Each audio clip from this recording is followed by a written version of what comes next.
Class 12 इतिहास यानी history के जितने भी स्टूडेंट हैं और इस बार 2024 में इतिहास का पेपर देने वाले हैं, तो हम उन सभी स्टूडेंट के लिए लेकर आए 30 महत्वपूर्ण बहुविकल्पीय प्रश्न यानी 30 मोस्ट इंपॉर्टेंट ऑब्जेक्टिव क्वेश्चन जो आपके 6 मार्च 2024 के बोर्ड एग्जाम में 100% यही सारे प्रश्न पूछे जाएंगे जो आज के इस वीडियो में हम आपको बताने वाले हैं।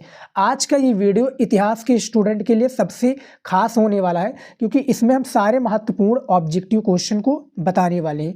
30 सबसे महत्वपूर्ण प्रश्न है जो हर साल आपके बोर्ड एग्जाम में पूछे जाते हैं। तो यहाँ पर देखिए सबसे पहला प्रश्न क्या पूछा गया है, ये देखिए सबसे पहला प्रश्न पूछा गया है कि सैंधव सभ्यता में शिल्पकला में, देखिए सैंधव सभ्यता में शिल्पकला में सर्वोत्कृष्ट धातु कांसे की नर्तकी की मूर्ति कहाँ से मिली। ये सबसे ज़्यादा इंपॉर्टेंट क्वेश्चन है और इसको हमने काफ़ी बार अपने वीडियोज में बता रखा हूँ। आप हमारे पुराने विद्यार्थी होंगे, पुराने स्टूडेंट होंगे तो इसका आंसर आपको पता होगा। तो इसका जो राइट आंसर हो जाएगा वो बी हो जाएगा, मोहनजोदड़ो हो जाएगा, जो कि सर्वोत्कृष्ट धातु कांसे की नर्तकी की मूर्ति मोहनजोदड़ो से प्राप्त हुई। तो पहले का आपका वी करेक्ट आंसर है। उसके बाद में देखिए दूसरा प्रश्न है एस आर राव द्वारा 1955 में किस स्थान का उत्खनन कार्य आरंभ किया गया था। 1955 में एस आर राव द्वारा कहाँ पर किया गया था, तो वो आपका जो राइट आंसर हो जाएगा। दूसरे का आपका सी हो जाएगा, लोथल हो जाएगा, जो कि राइट आंसर हो जाएगा। इसी तरीके से आपको आंसर देना है। उसके बाद में देखिए तीसरा प्रश्न है अशोक के अधिकांश, देखिए अशोक के अधिकांश प्राकृत अभिलेख लिखे गए थे, कब लिखे गए थे। तो यहाँ पर देखिए 4 आपके पास ऑप्शंस है। ऑप्शंस को आप पहले आराम से देख लीजिए क्योंकि इन्हीं ऑप्शंस के थ्रू आपको कॉपी में लिखना है। यानी एक करेक्ट आंसर होगा जिसे आपको कॉपी में लिखना है और एक नंबर अपना क्या है प्राप्त कर लेना है। तो तीसरे का जो बिल्कुल करेक्ट आंसर है प्यारे विद्यार्थी, वो आपका हो जाएगा वी हो जाएगा, ब्राह्मी हो जाएगा, क्या है ब्राह्मी, जो कि ब्राह्मी में अशोक के अधिकांश प्राकृत अभिलेख लिखे गए थे। उसके बाद में अगला प्रश्न देखिए, सारे क्वेश्चंस इंपॉर्टेंट हैं और आप क्या है हिस्ट्री में, यानी जो आपका हिस्ट्री है इसमें सारे ऑब्जेक्टिव क्वेश्चन को आपने तैयार कर लिया है। तो इन सभी क्वेश्चंस को एक प्रकार से आप टेस्ट के रूप में भी ले सकते हैं। यानी हमारे बताने से पहले आप इसका आंसर कॉमेंट में बता दीजिएगा कि इसका राइट आंसर ये मुझे पहले से पता था। उसी प्रकार से जो हम आपकी हिस्ट्री की तैयारी करा पाएंगे। तो यहाँ पर देखिए 4 नंबर क्वेश्चन क्या है कि निम्न में से किसने यहाँ पर देखिए निम्न में से किसने समुद्रगुप्त के पर्याग प्रास्थित लिखी थी। यहाँ पर 4 ऑप्शन है, चारों में से आपका ए बिल्कुल करेक्ट आंसर हो जाएगा, हरिशेण ने हो जाएगा, जो कि राइट आंसर हो जाएगा। पांचवा प्रश्न देखिए, पांचवा प्रश्न क्या है, प्राचीन काल में कितने प्रकार के विवाह का उल्लेख किया गया है। बहुत ही ज़्यादा इंपॉर्टेंट क्वेश्चन है और यही सब प्रश्न हिस्ट्री से जितने आपका रिलेटेड है, इतिहास से रिलेटेड आपका सारा क्वेश्चन पूछा जाएगा, बहुत ही ज़्यादा इंपॉर्टेंट है। तो पांचवें का आपका डी हो जाएगा, 8 प्रकार का विवाह का उल्लेख किया गया किस काल में, प्राचीन काल में। डेट याद रखिएगा, 8 प्रकार का। 6 नंबर प्रश्न है अनेकांतवाद का सिद्धांत किस धर्म से संबंधित है। बौद्ध धर्म, जैन धर्म, ब्राह्मण धर्म, शाक्त धर्म। इनमें से जैन धर्म आपका करेक्ट आंसर हो जाएगा। 7वां प्रश्न देखिए, 7वां प्रश्न क्या है, ऋग्वेद में ऋतु का तात्पर्य क्या है। बहुत ही बार हमने बता चुका हूँ, लमसम में 50 बार हमने इस प्रश्न का उत्तर दे चुका हूँ। आप हमारे स्टूडेंट हैं, आपने अभी तक नहीं पढ़ाई की है तो इन सभी क्वेश्चंस को आप सीरियस में ले लीजिए क्योंकि यही सारे प्रश्न आपके हिस्ट्री में पूछी जाएंगी। तो ऋग्वेद में ऋतु का जो तात्पर्य है वो क्या है, इनमें से आपका 7वें का ए हो जाएगा, प्रकृति एवं नैतिक धर्म हो जाएगा, जो कि ऋग्वेद में ऋतु का तात्पर्य है। समझ में आ गया। उसके बाद में देखिए 8वां प्रश्न, ये देखिए सांची का स्तूप, 8वां प्रश्न है सांची का स्तूप का सर्वप्रथम निर्माण किसने करवाया था। बहुत ही बार इसको हमने बता चुका हूँ क्वेश्चन, लेकिन 8वें का आपका बी राइट आंसर हो जाएगा, अशोक हो जाएगा, जो कि सांची का स्तूप का सर्वप्रथम निर्माण किसने करवाया था, सम्राट अशोक ने। उसके बाद में देखिए अगला प्रश्न 9 नंबर, महावीर का जन्म स्थान है, महावीर का जो जन्म स्थान है वो कौन सा है, ये आपको बताना है। यहाँ पर बौद्ध जी नहीं है, यहाँ पर महावीर का नाम पूछा गया है। तो 9 नंबर का आपका ए हो जाएगा, कुंडग्राम हो जाएगा, जो कि महावीर का क्या है जन्म स्थान है, यानी यहाँ पर इनका जन्म हुआ था। 10 नंबर प्रश्न है, महावीर स्वामी का प्रथम शिष्य कौन था? बहुत ही बार हमने ये भी प्रश्न का आंसर दे चुका हूँ, आप लोगों को पता होगा, नहीं पता है तो याद रखिएगा और आज से ही इसका क्या है नाम याद रख कर लीजिए क्योंकि बोर्ड एग्जाम में ये आएगा। तो 10 नंबर का बी हो जाएगा, जमाल ही हो जाएगा, जो कि महावीर स्वामी का कौन शिष्य था? प्रथम शिष्य था, याद रखिएगा, प्रथम शिष्य जमाल ही था। उसके बाद में देखिए 11 नंबर प्रश्न,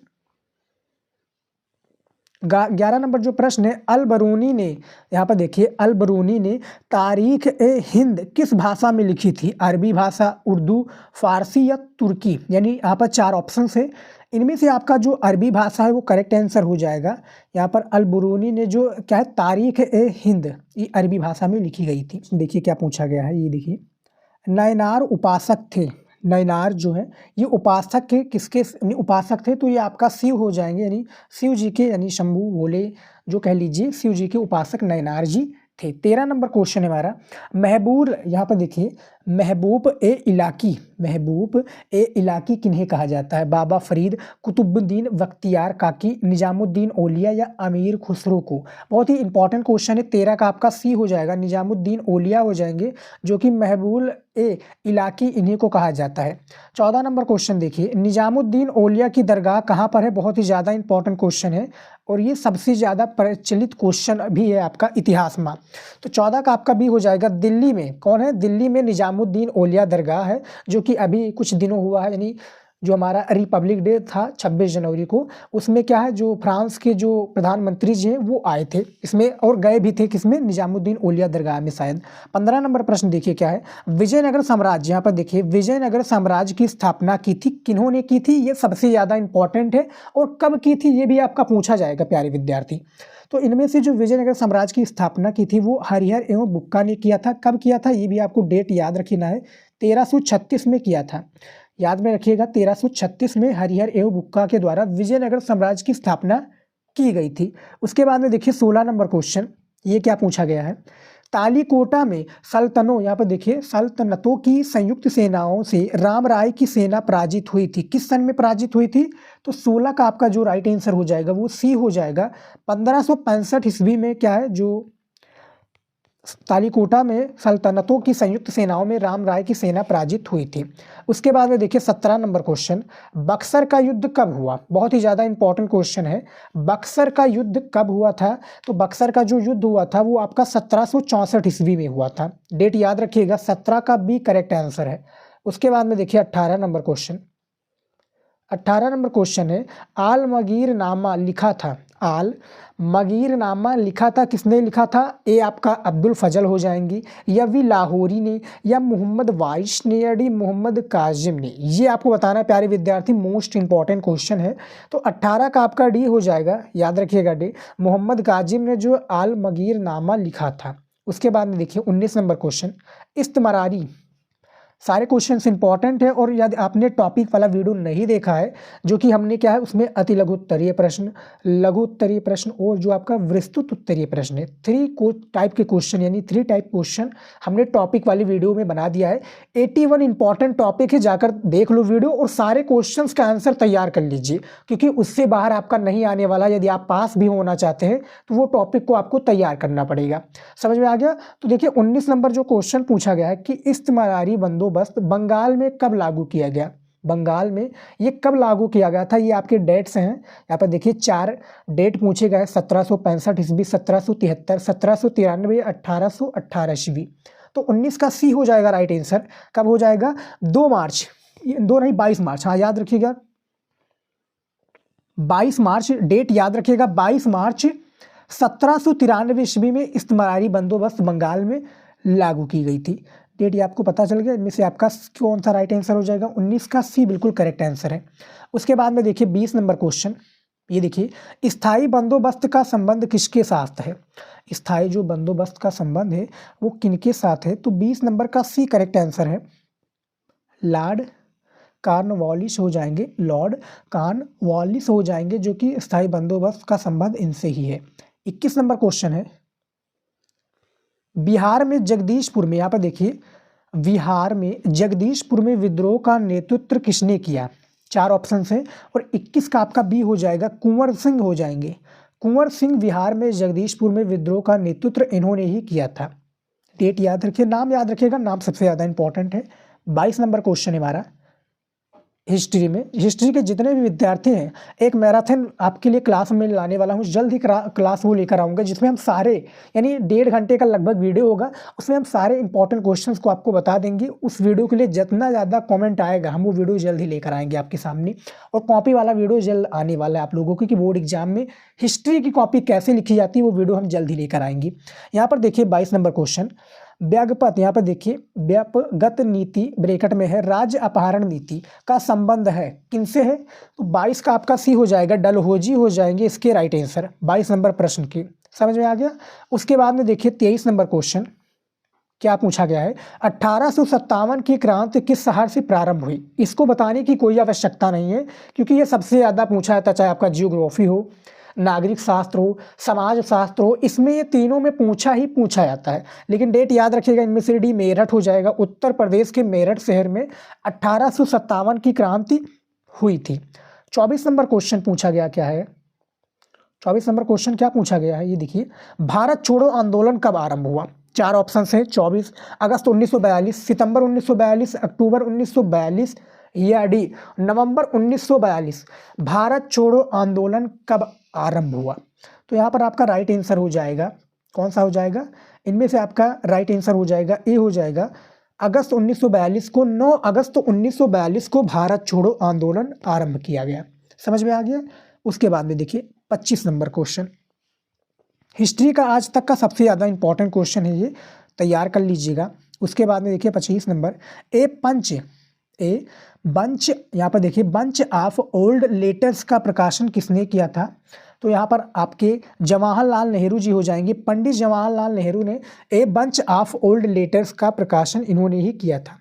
26 नंबर क्वेश्चन देखिए क्या है, देखिए 26 नंबर क्वेश्चन है, भारत का प्रथम स्वतंत्रता संग्राम पुस्तक किसने लिखी थी?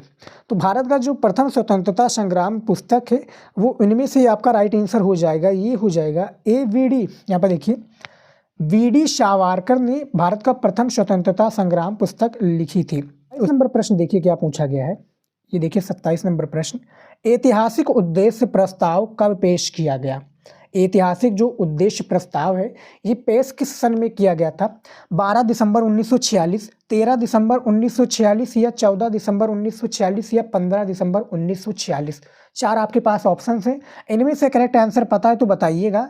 यहाँ पर देखिए 13 दिसंबर 1946 हो जाएगा, जो कि ऐतिहासिक उद्देश्य प्रस्ताव किया गया। 28 नंबर क्वेश्चन देखिए क्या है, 28 नंबर क्वेश्चन है, प्रथम पंचवर्षीय योजना किस वर्ष प्रारंभ हुई?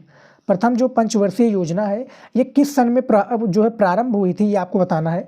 28 का आपका बी हो जाएगा करेक्ट आंसर, आपका 1951 हो जाएगा। 1951 में प्रथम पंचवर्षीय योजना प्रारंभ हुई थी। समझ में आ गया। उसके बाद में देखिए 29 नंबर क्वेश्चन, 29 नंबर क्वेश्चन क्या है कि भारतीय संविधान सभा के अध्यक्ष कौन थे? बहुत ही ज़्यादा इंपॉर्टेंट क्वेश्चन है और इसको काफ़ी बार हमने बता चुका हूँ। हिस्ट्री आप पढ़ रहे हैं तो ये सारे क्वेश्चंस आपको याद रखना बहुत ज़्यादा जरूरी है। तो भारतीय संविधान सभा के जो अध्यक्ष थे वो कौन थे? इनमें से डी हो जाएगा right answer, doctor Rajendra Prasad हो जाएंगे, जो कि भारतीय संविधान सभा के क्या है अध्यक्ष थे। समझ में आ गया। तो 29 का डी बिल्कुल करेक्ट आंसर है। उसके बाद में देखिए अगला प्रश्न 30 नंबर और आखिरी प्रश्न है इस वीडियो का। 30 नंबर प्रश्न क्या पूछा गया है, राज्यों का पुनर्गठन कब किया गया? जो राज्यों का पुनर्गठन है ये कब किया गया, इनमें से बताइए। तो डी का आपका 1956 ईस्वी में राज्यों का पुनर्गठन किया गया था। तो यहाँ पर 30 नंबर का डी बिल्कुल राइट आंसर हो जाएगा। और अभी तक हमारे इस यूट्यूब चैनल को सब्सक्राइब नहीं किया है तो कर लीजिए, शिवम स्टडी नॉलेज चैनल।